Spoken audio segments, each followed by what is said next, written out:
อัน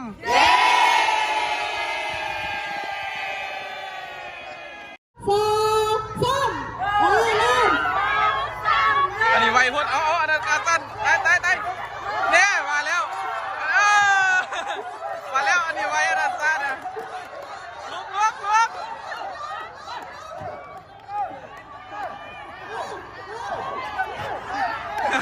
เกี่ยวพันกันแล้ว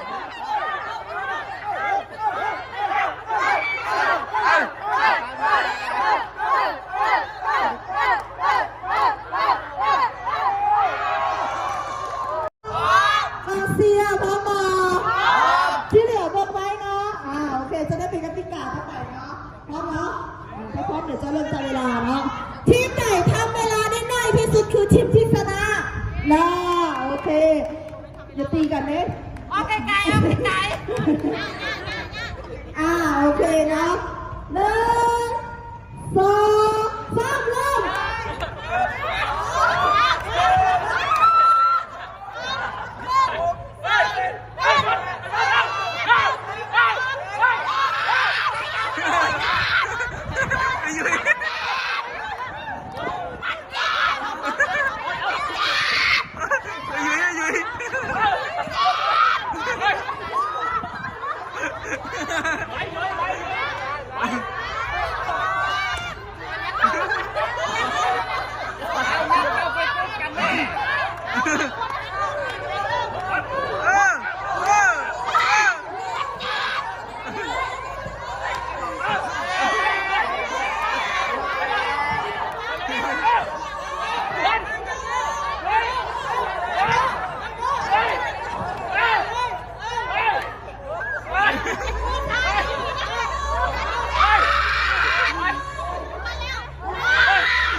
เ